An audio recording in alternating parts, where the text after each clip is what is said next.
picture of me. It's a bad picture of me. It's a what? Bad picture. Oh, please, you were fine. I thought you just said you were good. I'm gonna cue the intro. What do you want?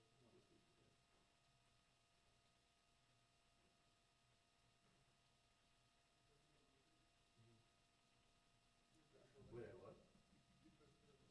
Yeah, and a collab and a section. Alright, cue the intro.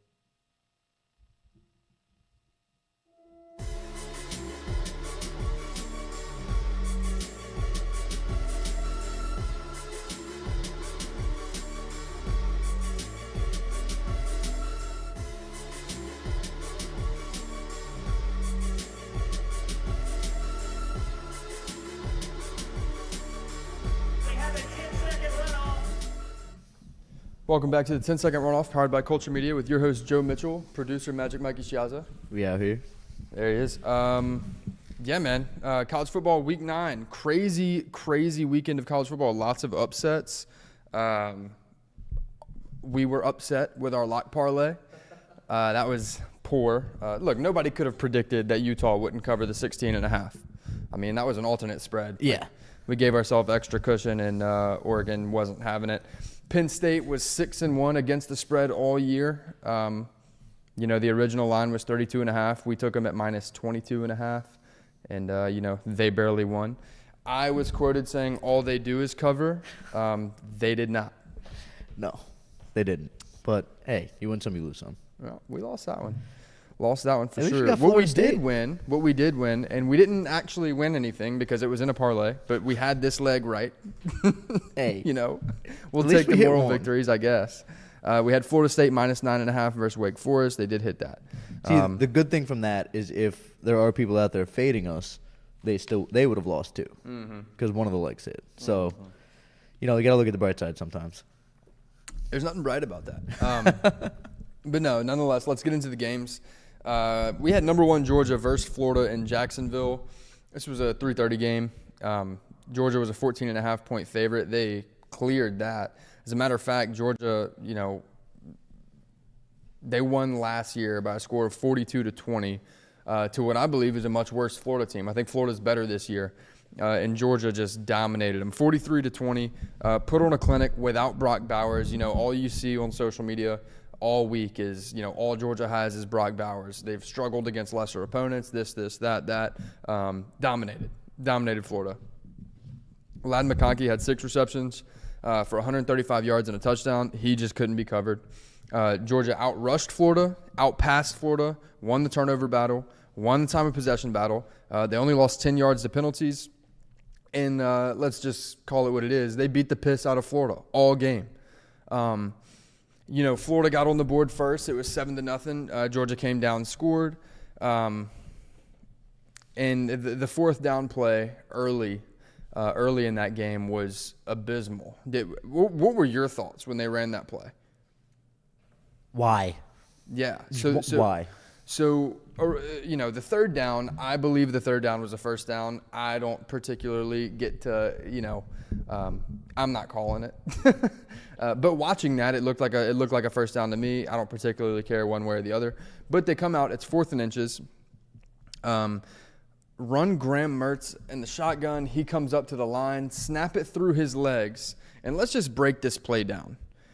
Direct snap to a non-quarterback who was 6 yards away from the line to gain on a 4th and inches.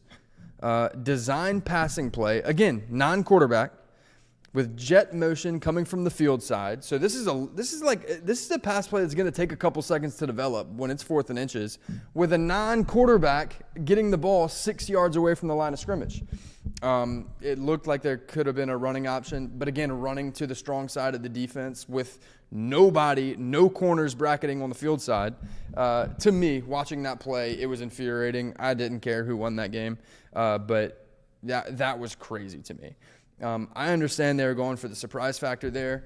Why not? If you're going to direct snap it through the quarterback's legs, why not run it right behind him? You need inches. I mean, it was so close that they had to review whether it was a first down or not. I also think the spot was kind of bad because, They didn't spot the ball inches away from the line to gain, but who cares? I just thought that was a horrible play call. We also said Florida had a shot if they would attack the football in the turnover game, take advantage of Georgia turnovers, and it was Florida who put the ball on the turf twice. They lost one of those fumbles. Georgia did not. So really clean game by Georgia. It looked like everyone stepped up, played really well. So, hey, Georgia, a lot of people around the country saying Georgia didn't deserve to be number one, and I think they showed why they did this Saturday. Number 2, Michigan was on a bye. Number 3, Ohio State at Wisconsin. The spread here was 14.5. Vegas is so good. I mean, Ohio State won at 24-10. The hook got you if you took Ohio State to cover. Big props to Ohio State's defense here. They held Braylon Allen to only 50 rushing yards, punched the ball free twice. I thought that if Wisconsin had a shot, and funny enough, I took Wisconsin to cover this spread. I didn't think it was going to be right at 14 points, but I did take Wisconsin to cover that spread. I thought if Wisconsin was going to have a shot, it was going to be behind Braylon Allen. He fumbled twice and had 50 rushing yards. So big props to Ohio State's defense there. They held Braden Locke to 165 yards passing, gave the offense as much help as they possibly could have. But outside of Marvin Harrison Jr. and Travion Henderson, Ohio State struggles offensively, man. Kyle McCord threw 2 interceptions, lost a fumble. It was locked up at 10-10 halfway through the third quarter. And if Marvin Harrison Jr. didn't average over 20 yards per reception and bring in 2 touchdowns of his own, we got a different ball game. I mean, yeah, he brought in 2 touchdowns and they won by 14. So yeah. He had 120 some odd receiving yards on like 6 receptions. I mean, balled. I still think Ohio State is a playoff caliber team. Look, ESPN's FPI still has them at number 1.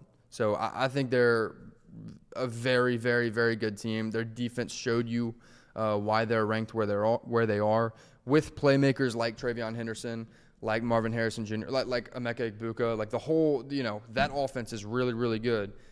But if they're going to find themselves in, December and early January potentially, trying to get to the national championship and win the national championship, they need to step up from Kyle McCord. The way he played this Saturday is not going to cut it if they're trying to win a natty. Yeah, and looking at the stats Flip here. the camera, bro. Oh. Yeah, no. My bad. So looking at the stats here, aside from Travion Henderson and Marvin Harrison Jr., no one else on the offense gained more than 30 yards. Yeah. So that's not good. So Marvin Harrison had 123 yards receiving with 2 touchdowns. Travion Henderson was the next leading receiver with 45 yards. And then Julian Fleming only had 19 receiving yards. Yeah. So, yeah, like you said, the rest of the offense kind of struggled, and that's not something you can have when you're playing against these better teams down the stretch. Yeah. Not to mention, I said Kyle McCord threw 2 picks. He also fumbled and lost it. So, yeah, they were doing everything they could to keep Wisconsin in the game. And, again, I couldn't speak more highly of Ohio State's defense. That was a really, really impressive performance. I still think they're a really, really good team. I'll get to my power ratings as we, start to close out the show later on. I think they're a really, really good team with, certainly an opportunity to make the playoffs. They still have that big game at the end of the year, potentially the Big Ten championship game. So we'll see how all that plays out. But if they're going to make a realistic push for the national championship, they need better play out of Kyle McCord. Number 4, Florida State at Wake Forest, dominated. Florida State just dominated. The spread was 20.5. Florida State wins at 41-16. Jordan Travis threw for 360 yards, 3 touchdowns. Keon Coleman brought in another 2 touchdowns. Is Keon Coleman potentially a Blitnikoff dark horse? He's tied for, I think he's actually technically tied for 5th in receiving touchdowns, but he's got the 3rd most touchdowns in the country right now as a receiver, or receiving touchdowns, that is, at 9. The leader has 11. So just 2 touchdowns behind the leader. But he just doesn't have enough yards. He doesn't get targeted enough and doesn't have the passing yards to, I think, win the Blitnikoff. But insane receiver, and why they don't use him more, I don't know. Defense looked good. Offense looked good. I think whenever you see a team like Florida State that is as gritty as they are, wins the close games, the games that they probably should lose, they still go out and win. and then can come out and dominate like this. As the season has gone on, they've just gotten progressively better. And this is a team that, especially in the ACC, where you literally have a 4-4 Georgia Tech sitting at 4th in the ACC right now. I mean, this is the ACC is Florida State's to lose right now. Very, very clear path to the playoff for them. They are going to get Florida. They still have to play in the remaining 4 games. They're going to get Miami, and then they're going to get Florida at the end of the year. So I think they win both of those games, but it is 2 rivalry games that we'll see if maybe they stumble in one of them. I think they win both. Number 5, Washington at Stanford. Washington, 26.5-point favorite. Washington wins it 42-33. So they don't quite cover the 26.5. They win it by 9. I got asked the other day because I was heavy on Washington preseason. I said they were going to win the Pac-12 championship. I took them, and look, to this point they haven't lost, and they've been playing. They have a huge win over Oregon. So I'm going to ride this as long as I can. But I got asked in a group message, somebody said, Joe, what the hell is going on with Washington? And it feels like Oregon might have been their Super Bowl. They won that game, and since then, last week, they really had problems offensively. This week, the problems were defensively. Last week, they beat Arizona State off of the pick 6 that ended up sealing the deal. This week, Michael Penix Jr. crossed 350 yards through the air, accounted for 4 passing touchdowns. The defense gave up 33 points and got carved through the air. They gave up 365 passing yards and 90 rushing yards to Ashton Daniels. He accounted for 3 of the Stanford touchdowns. No answer for him. So he was solid, like I said, solid through the air, solid on the ground. They really had no answer. If it's going to be Washington and Oregon playing again in that Pac-12 championship game, I think they're going to have to change game plans a little bit, because you can't go out and play a team as good as Oregon is and have the same scheme. It's not going to work. And seeing a quarterback like Ashton Daniels carve up Washington's defense and then run for as much as he did and score effectively, they're gonna have to scheme differently for Bucky Irving and Bo Nix and Troy Franklin, and trying to get the sweep on them in a year is going to be really, really difficult. Number 6, Oklahoma at Kansas. Oklahoma was a 9.5-point favorite. Jalen Daniels didn't play. I said if Jalen Daniels wasn't going to play, then this wasn't even going to be a game. I couldn't have been more wrong on that. Straight up. And how about this stat for you? Jason Bean, Kansas quarterback on Saturday, he was less than 50% passing with 0 touchdowns, 2 interceptions, and still finished with a better QBR than Dylan Gabriel. I mean, if that's not padlock, I don't know what is. That's embarrassing. That's rough, man. Yeah, Kansas had a pick 6 early that set the tone, and they forced 2 fumbles, recovering them both. This would be Kansas's first win over Oklahoma in 27 games, breaking a 26-game losing streak. They stormed the field. As Oklahoma lost, Kansas lost their goalposts. The fans stormed the field and took those right on down. What, you look like you want to say something? Nothing? Oh, that's just electric. Yeah. So let's just go through the scenario in the Big 12 now. No remaining unbeaten teams. Oklahoma is going to be seeing Oklahoma State next week, or this coming weekend. We'll talk about that game on Wednesday. But that game is going to play a key role in sending one of these teams to the conference title. Now, how crazy would it be if Oklahoma State upsets Oklahoma next week, gets to the Big 12 title game with a loss to South Alabama in the same season? They have one loss they only have one loss in the Big 12 right now, but they have 2 losses, and one of them is the South Alabama. Yeah. I couldn't tell you what South Alabama's team is if you asked me. I like their mascot? Yeah, like what? The Jaguars. I wouldn't have known that. That's what I'm saying. They're irrelevant. Well, that would mean that since losing to South Alabama, Oklahoma State would go on to beat Kansas State, Kansas, and Oklahoma, which is they've yet to do.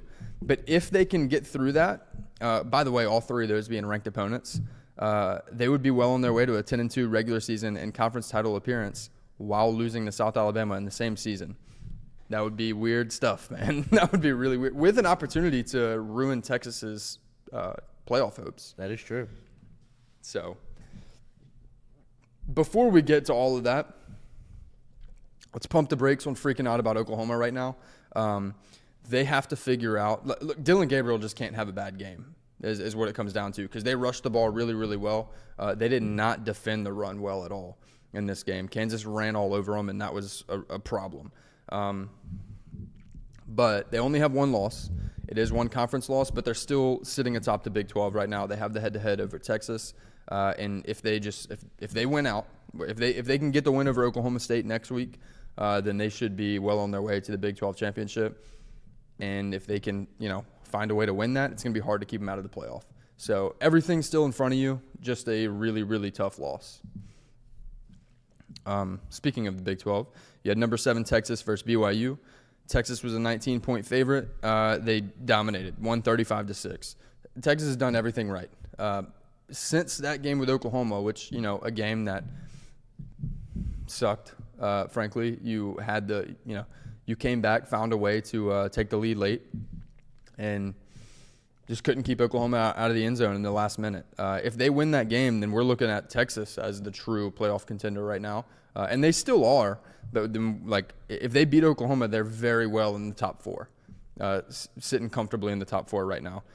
That's not the case, but they've done everything right since then. And if they can, much like Oklahoma, if they win out and find a way to win the Big 12 championship, they're in. And in my opinion, I don't know who would go above them if they're a one-loss team who splits with Oklahoma and wins their conference. Can't think of anybody. Yeah, I mean, we'll reassess this conversation once we finish the games. This one was a wild game. Number 8 Oregon at number 13 Utah. Oregon was a 6.5-point favorite. Cleared that comfortably. They win it 35-6. Dominant from start to finish. This one was never in doubt. Oregon literally doubled Utah's yards per play. They rushed for 6 and some odd yards, or they averaged 6 some odd yards a play. Rushed for the same amount of yards that Utah passed for with 142 and had 150 more total yards. Dominant game. Oregon's just chomping at the bit to get back at Washington. If I'm an Oregon fan, then I think you're well on your way to getting to the Pac-12 championship, and you're hoping Washington gets there too, because I believe right now Oregon's a better team than Washington. Forget the fact that Oregon lost to Washington head-to-head. Okay, I know everybody wants to say head-to-head has to matter. Yeah, it does, absolutely. But when you're power rating teams, right now Oregon's better. And if you want to talk about head-to-heads, that's fine. Yeah, Washington got the better of Oregon on that day. They're very likely going to get to play again. And if Washington wins both, then okay, we can say Washington was a better football team. I don't know if that's going to be the case. It's really hard to beat a good team twice. It's really hard to beat a good team twice, especially when that team is better than you. So, Washington's defense has a lot to handle or a lot to figure out. And especially when this Oregon offense can beat you a lot of different ways with Bo Nix, with Troy Franklin, with Bucky Irving. Just really, really, really powerful offense, and they handled a solid Utah team. 9 Alabama, they were on a bye. They'll be getting LSU this coming week. We're excited for that game. College game day. College game day is going to be there, so we'll be breaking that down Wednesday. Moving on. Penn State versus Indiana. Penn State was a 32-point favorite. I said all they do is cover. They did not. We even gave them cushion, man. We gave them 10. We bought 10 points, brought it down to minus 22.5. They didn't even cover that. They won it 33-24. Way too close for a top 10 team. Give me your thoughts on this game real quick. I keep forgetting to switch the camera. like you said, it's way too close for a top 10 team. Like, you can't be giving up 24 points to Indiana. And I know there were 32.5-point favorites. If you just took the money line, they were minus 10,000. And, I mean, I know they still obviously won the money line, like they still covered or whatever. But, yeah, I mean, Penn State, I feel like they just got a lot to figure out right now. I feel like I'm not going to say they're frauds, because I don't think they are. But if they want to compete late in the season, then they got to get it together. This should have been a game that they dominated, and they did not do that. Yeah. When you have the best pass, or when you have the best defense in the entire nation, which they very well may not anymore after this weekend.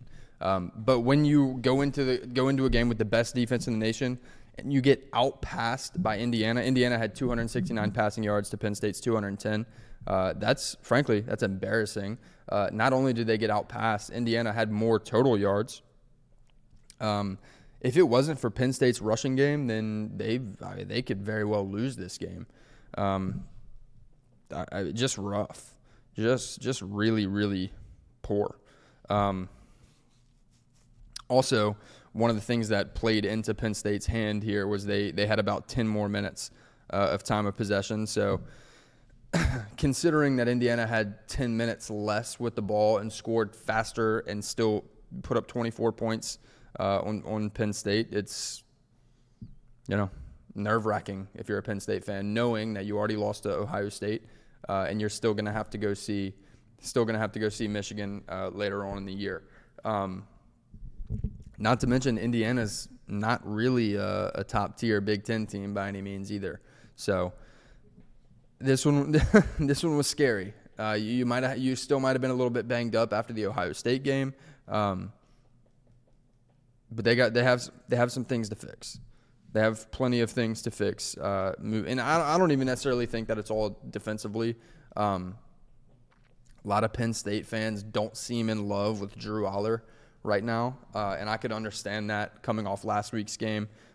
This week he threw for 210 yards and 3 touchdowns. So he's not giving you all of the yardage that you necessarily want. He's not slinging the ball all over the field, but he gave you 3 touchdowns. He was 20 for 31. I think they need to come off the Drew Aller slander a little bit and just figure out what's going on as a team. Maybe it's the offensive scheme. It's really hard to complain about the defense when they have been so good all year, but you can't give up more yards to Indiana than you put up. So I think it's a combination of both offense and defense. And I don't think Penn State is a bad team. I still think they're a top 10 team in the country. I truly do. But that's where they're still ranked in the top 10, I believe, in the new poll. Or did they drop out? They actually moved up to 9. There you go. So they're sitting at 9. They're still a top 10 team in the AP poll. I think they're truly a top 10 power-rated team. But they have some things to figure out. No question. If they're going to find a way to beat Michigan, which I don't know that they do. Number 11, Oregon State at Arizona. Oregon State lost this one.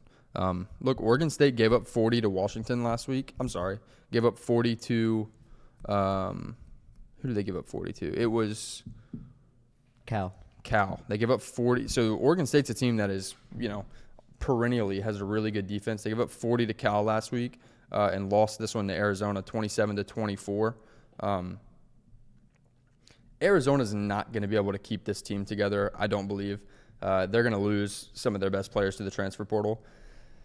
But if they find a way to keep this team together, this is going to be a dangerous team. Noah Fafita's him, man. Oh, he's him. What do you sound like you have some thoughts there. Well, I mean, if he's just you just came out of nowhere and he's been dominant. Like right now, he has 1,200 yards on the season, 11 TDs, 3 interceptions, and he has a 78.7 QBR, which is currently 13th in the country. I mean, yeah, that's insanely good. I know maybe his numbers won't be the same as, Jaden Daniels and Michael Penix Jr. and stuff like that, but he's solid, and he's real good, and I personally don't think he's going to stay at Arizona unless, maybe they're building something there. They see it. They see the vision, and this team does decide to stay together, which, like you said, would be dangerous. But, if you're a really good quarterback, I don't see you being like, oh, I want to go and stay at Arizona when other teams are going to be knocking on your door. Yeah. Well, all of a sudden they're in the mix for the Pac-12. I didn't even think of it like that. Yeah. Well, look, I don't think they're not going to get to the championship game. Well, yeah, but just to be like, who would have thought that they would be in the conversation right now? Yeah, they have 2 conference losses. They're sitting at 3-2 in conference play. Washington's the only undefeated team in conference play. Oregon's got 1 loss to Washington. But yeah, I want to say there's 7 teams right now in the Pac-12 that all have 2 losses or less, and they all pretty much still have to play each other. So there's going to be a lot of beating each other up going on. Noah Fafita out-dueled DJ Uyunglele. He had 275 yards and 3 touchdowns to DJ's 218 and 2. The issue is the rushing game. Arizona just doesn't have the same beef in the offensive line as Oregon State. Oregon State's they're a very strong, big team that likes to be hard-nosed and run it down your throat. And they did that. They rushed for 130 yards, but it wasn't enough. McMillan had 80 yards for Arizona. McMillan had 80 yards and a touchdown. Michael Wiley had 58 yards and 2 touchdowns, and the team combined for 275 passing/receiving yards. So huge win for Arizona, and all of a sudden we have to start talking about them. Is this a team that's going to continue to upset or ruin people's seasons down the stretch? And I don't think that's a resounding no. I think they absolutely can continue to keep winning games. So I think they are immediately a wild card chaos team in the Pac-12. So we'll keep an eye on them, and definitely not going to be ruling them out of any games moving forward. Number 12, Ole Miss versus Vandy. Ole Miss is a 24-point favorite here. They beat Vanderbilt 33-7. Vandy blows. We don't have to talk about them. I mean, Vandy's quarterback threw for 38 yards. Yeah, man. Get a grip. God, what are we talking about? Big game coming up for Ole Miss here in a couple weeks. They're going to have to go to Georgia. If they can find a way to win that game, they're going to the SEC championship. So most of the hardest part of their schedule is behind them. They had LSU and Alabama already split those games, and we'll see what happens down the stretch for them. But if they can find a way to beat Georgia, they're very likely going to Atlanta, which would be the first time for them. So that's going to be very interesting and one to keep an eye on. Notre Dame versus Pitt. Notre Dame was a 20.5-point favorite. They won it 58-7. Just a beat down. Notre Dame still they have 2 losses on the season right now. That would be Louisville and Ohio State. I'm sorry, is that right? Yeah, they have 2 losses on their schedule right now. That's Louisville and Ohio State. But again, dominant. It's so brutal for Notre Dame because they're not in a conference. They've been plenty incentivized to get in a conference. The ACC would love to have you. They took you the COVID year, and you went to the ACC championship. Starting next year, the top 6 conference champions get into the playoff. So I don't know what more incentive you need to go get in a conference. There's teams with 2 losses right now that are very, very much in the conversation to win several different conferences, and you could be one of them, but you're not. So this could be you. But you're playing. You caught that line? Come on now. I caught that. LSU and Missouri were both on bye, so nothing there. North Carolina at Georgia Tech. North Carolina was the 17th ranked team in the country. They were an 11-point favorite, and they go to Georgia Tech and lose 46-42. Again, I'm gonna say this one more time. All offseason, all we heard was that the North Carolina secondary was getting better. They were bringing in transfers at receiver, and the defense was going to take a step up. Hey, it didn't. You gave up 46 to Georgia Tech. They scored 24 in the second quarter and 22 in the fourth quarter. I mean, that's bad, man. Yeah, that's not good. No. Dante Smith had 22 carries for 178 yards and a touchdown. Haynes King, 23 completions on 30 attempts with 287 yards and 4 touchdowns. Malik Rutherford, 83 yards, 2 touchdowns. Brett Seether, 40 yards, 2 touchdowns. So just no answer for Georgia Tech's offense. And like I said, I mentioned it earlier, Georgia Tech now sits at 4-4, unranked, and 4th in the ACC with wins over Miami and North Carolina. What? What is going on? College football is crazy, man. Yeah, I mean, what is going on? Drake May threw for 310 yards and 2 touchdowns. Amarian Hampton had 29 carries for 153 yards and 2 touchdowns. They did everything they could. Offensively, they did everything they could. You can't have a team go put up 42 points and lose a football game. That's bad defensively. And it's frankly, it's what ruins seasons. We've seen a couple teams do that now. Hell, I mean, Arizona, if they find a way to beat USC in that, what was it, triple overtime game, all of a sudden we're talking about Arizona as a true Pac-12 contender. LSU put up 49 points against Ole Miss and lost. If LSU wins that game, we're talking about them as a playoff contender, depending on how this Bama game goes. And now you can say the same for North Carolina. They were a one-loss team and just pissed away their season losing to Georgia Tech. So I don't know what more to say about that other than with the second, or sitting at second in the ACC right now, is Louisville, who went and played Duke, or who hosted Duke. They were a 4.5-point favorite, and they pitched a shutout, 23-0. Dominant game.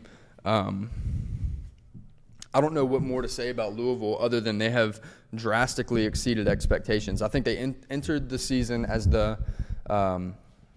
I think they were 4th in terms of betting odds to win the ACC coming into the season. They were either 3rd or 4th, but behind Clemson, Florida State, and Miami. But yeah, man, they've been dominant this year. They whooped up on NC State, who just beat Clemson.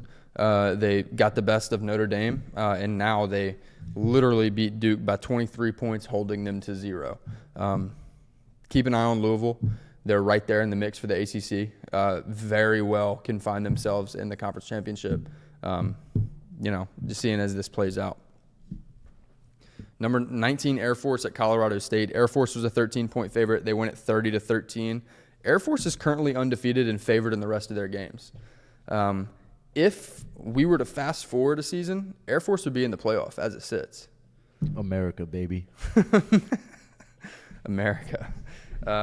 Yeah. So, also, Air Force is leading the nation in rushing. So, interesting. I didn't know that. Nation's leading rusher, which is interesting as Air Force team. You'd think they'd, yeah. Stop. It's bad. Stop. The dad jokes. Don't go there. Okay. Yeah, I'm really interested to see what would happen if Air Force gets through their regular season undefeated.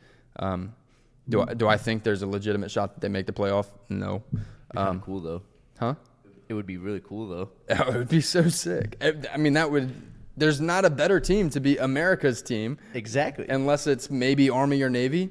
Well, that's not happening. But I think any of them making the playoff is an automatic people's champ. You know what I'm saying? Like if your team isn't in the playoffs, then you're rooting for them. Because yeah, if you're 100%. not, then you're not American. 100%. Yeah, undefeated and favored in the rest of their games. So we'll see what happens with Air Force. 21 Tennessee at Kentucky. Tennessee was a 3.5-point favorite. They win at 33-27. I actually took Kentucky to win this game. Were you shocked by the outcome of this at all? I would say shocked. I mean, I don't know. I did think Kentucky was going to come through with it. I was hoping they would because, personally, not a fan of Tennessee. But, taking a step away from that, Tennessee is the better team. Yeah, I feel like that's just the only way to put it. And they showed that. It was close, but they were the better team. If you told me preseason that Devin Leary was going to throw for 150 more yards than Joe Milton and an extra touchdown than Joe Milton in their head-to-head matchup, I would have told you Kentucky destroyed Tennessee because I'll take Ray Davis over Jalen Wright.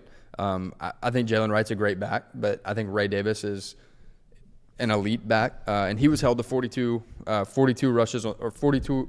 I'm sorry, he was held to 42 yards on 16 carries, while Jalen Wright rushed for 120 yards and a touchdown.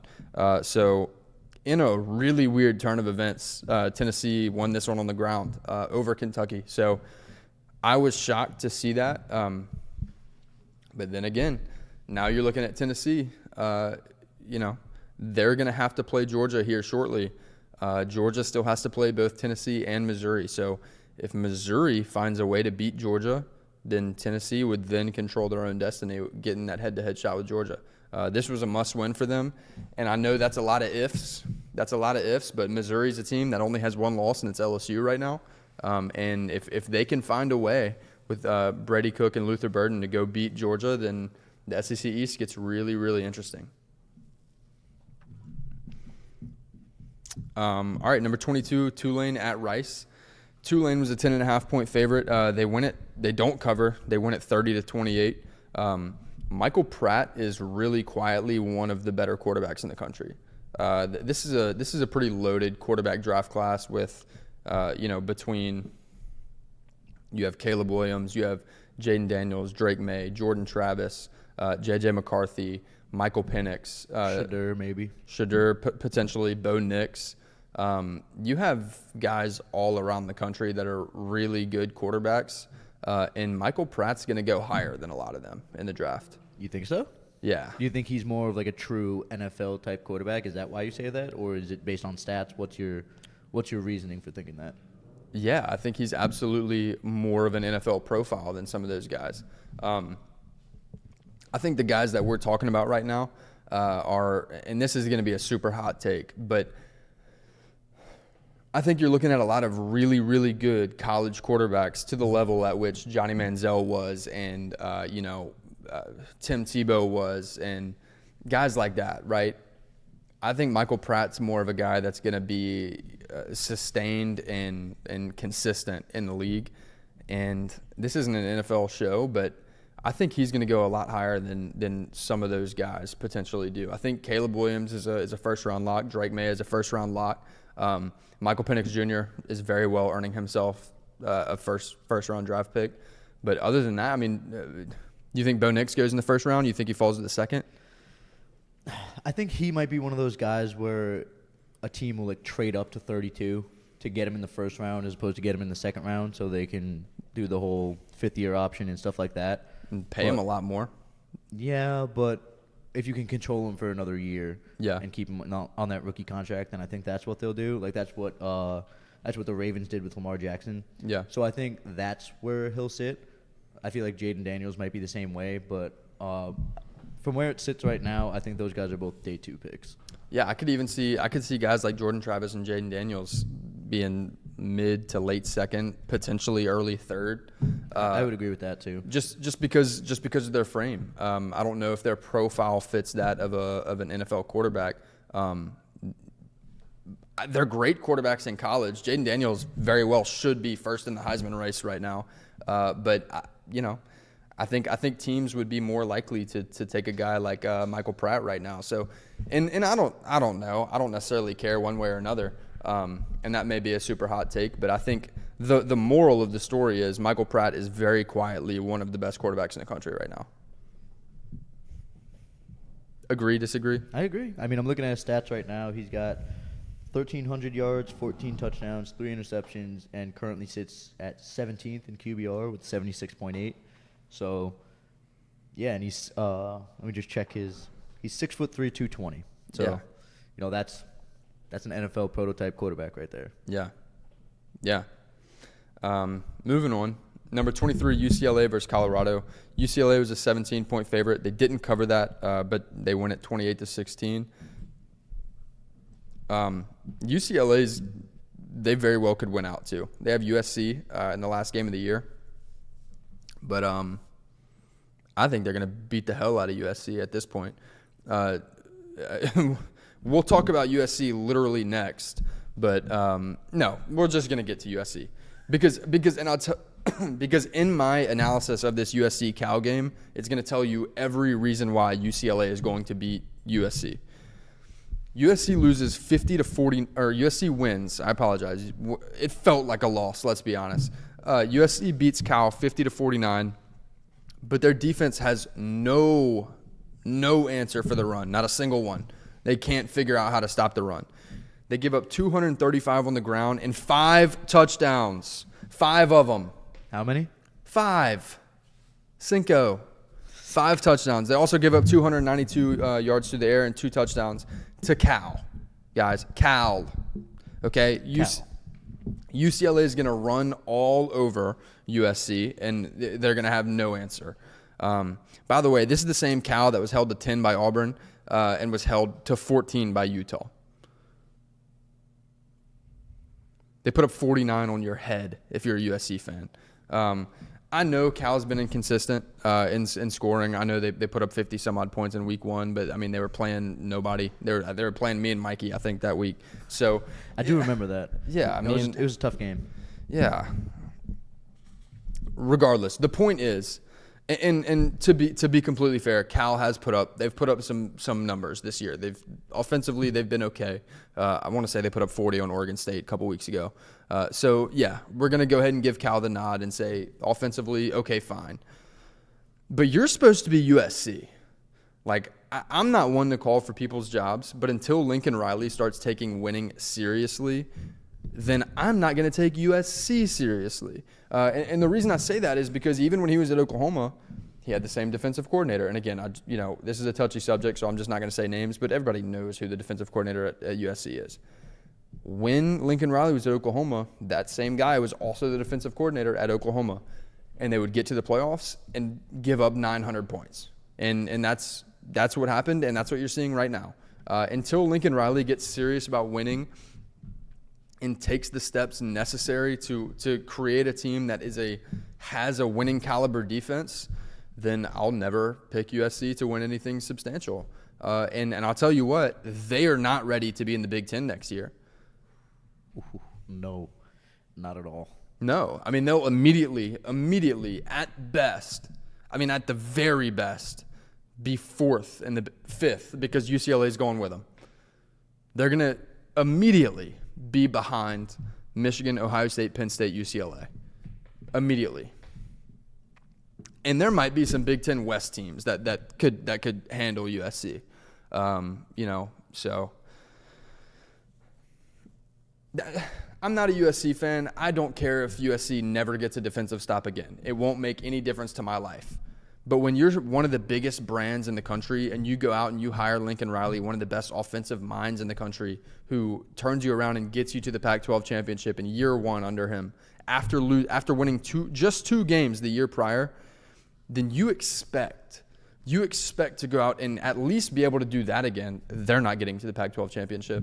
But when you're a top 10 team preseason, when your ultimate goal is winning a national title and you're expected to get to the playoff, and you're having overtime games with Arizona and you're giving up 49 to Cal and you're in a tight game with Stanford, like, what's going on here, man? Now you lost to Utah again.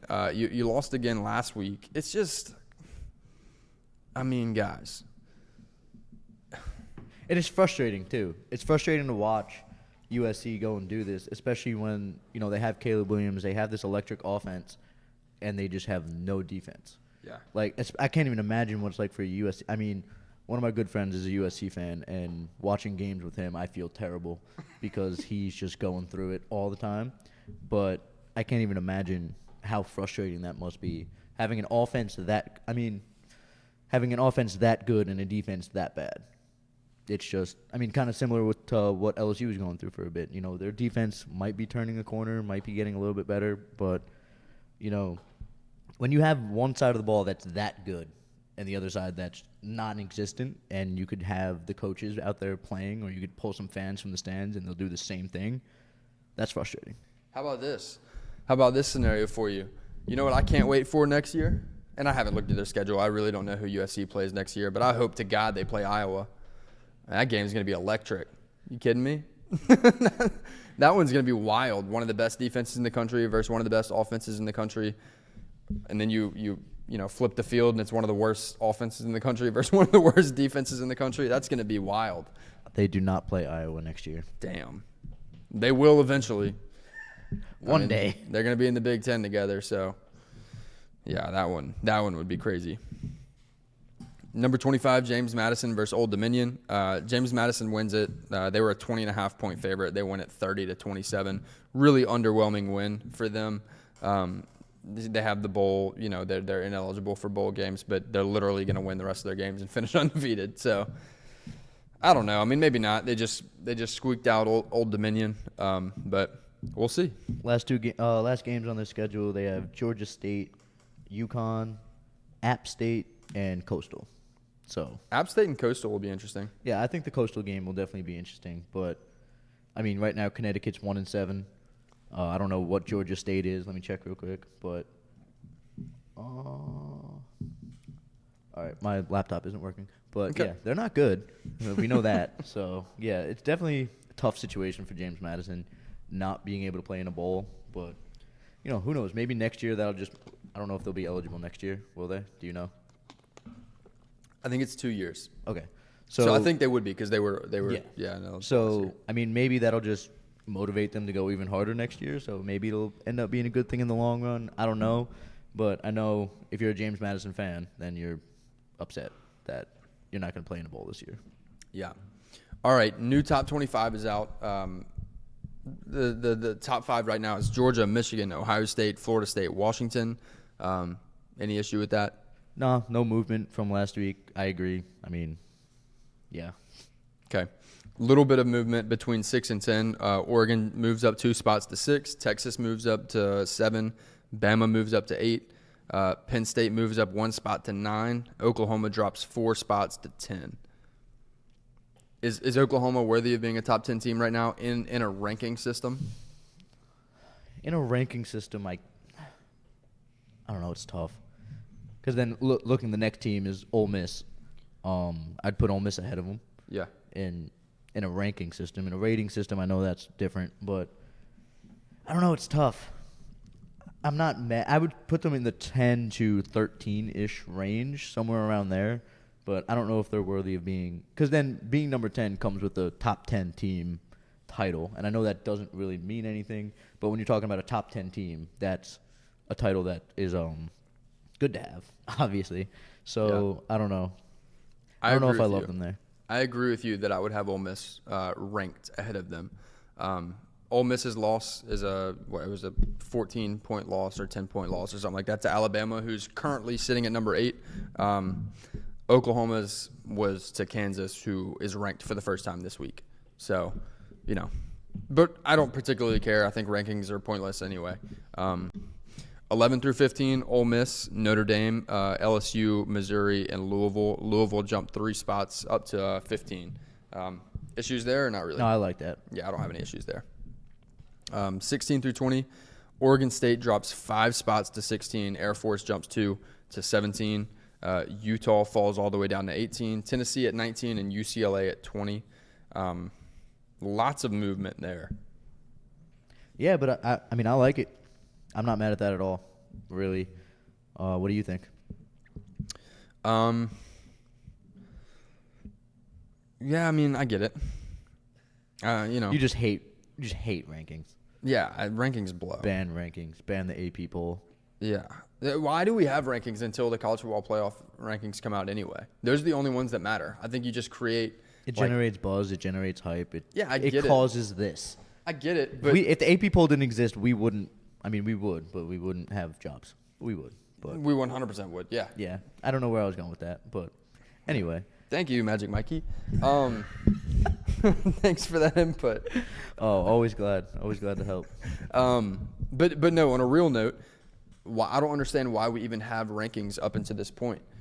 Because you run into the issue of you are what your record says you are. Well, James Madison doesn't want to see Utah right now. You know what I'm saying? And like Utah just got whooped up by Oregon. Utah's now has 3 losses. Like Air Force doesn't really want to see Utah either, in my opinion. So and Utah is sitting at 18, while Air Force is sitting one spot ahead of them at 17. Even Oregon State sitting at 16 right now. It feels a little bit weird, but regardless, 21 through 25, Tulane jumped up one spot. Kansas jumps up to 22. They're new in the rankings this week. James Madison sitting at 23. USC sitting all the way down there at 24. And then Kansas State sitting at 25. Kansas State, that Kansas State game coming up just got real interesting. That's going to be one to keep an eye on. It is. All right. So those are the ratings, or the rankings, rather. Those don't particularly matter. We put out power ratings every week, so I'm going to run through 1 through 10 here. At number 1, I have Georgia. So last week I had Michigan at 1. I think Georgia showed us what they need to show us against Florida without Brock Bowers, who is the best tight end in college football and one of their best players on their team, probably the best player on their team. Dominated, outrushed, outpassed, won time of possession, won the turnover battle, just whooped up on Florida in what was the SEC game of the week, in our game of the week as well. So I think Georgia showed us why they deserve to be sitting at number 1 right now. At number 2, I have Michigan. I just flipped them. I have Oregon all the way at number 3. I had them at my number 8 last week. So that's 5 spots. I jumped them. What they did to Utah was nothing short of impressive. And I already know when we put the graphic out, they're going to be, why don't you, does head-to-head not matter to you? Yeah, of course it matters. And whenever people are making ranking systems, they can consider that. But when I'm talking about who the best teams in college football are right now, Oregon's better than Washington. And I think they're better than everybody outside of Georgia and Michigan currently. At number 4, I have Ohio State. Again, defensively, really, really good. Travion was last week. But ultimately, I was so impressed with Oregon and not only their win this week, but their body of work that I had to put them up there at 3. So this is not a shot at Florida State moving them back one spot. I think Oregon is that good that Florida State had to get bumped. Number 6, at number 6, I have Penn State. I dropped them a spot. I still think they're one of the best teams in college football. I think they would be favored over damn near everyone in the nation. But they have some soul searching to do if they're going to try and find themselves in the playoff. I don't know that there's a way they can get there at this point. They already lost to Ohio State. They would need to beat Michigan and have Michigan beat Ohio State and have a 3-way tie. Then it would get really interesting. But they don't necessarily control their destiny anymore. So, but nonetheless, I do think they're the 6th best team in the country. At 7, I have Washington. I think when they're at their best, they are one of the best teams in the country, maybe even top 5, when they're at their best. When their defense plays like they did against Oregon and last week, they can be so good. But what they can't do is have their defense play like they did last week and have their offense play like they did last week. And what they can't do is have their offense play like they did this week and have their defense play like they did this week. They need to be firing on all cylinders and playing as one unit together. When their offense and their defense are playing to their potential, they're incredible. Down the stretch, that's what we need to see more of if they're going to claim that Pac-12 championship and earn a shot at the playoff. At 8, I have Texas. And again, here come does head-to-head not matter? Of course it does. Of course it does. But if Texas and Oklahoma were to play again, Texas would be favored right now. So that's why I have them ahead. And I think right now they're the favorite to win the Big 12. They're the betting favorite to win the Big 12. Oklahoma's technically still above them in the Big 12 rankings, I guess, or the Big 12 conference standings because Oklahoma has the head-to-head. But do not be shocked if Texas and Oklahoma end up playing again in the Big 12 championship. There's a great shot Texas is going to be favored. Don't be shocked by that. At 9, I put Alabama back in my top 10. They were at 10 for me last week.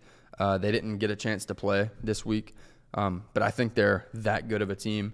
And Oklahoma really struggled against Kansas. So I dropped I dropped Oklahoma down to 10, and that just happened to bump Alabama one spot. Again, I think Oklahoma is a really good offensive team, but they can't afford for Dylan Gabriel to have a bad day. They got ran all over on defense. Nonetheless, still one of the best 10 teams in college football in my opinion. But they showed a few too many holes this week to be any higher than I had them. Do you have any issue with my power ratings? Do you disagree with anything or placement of teams? Let me see.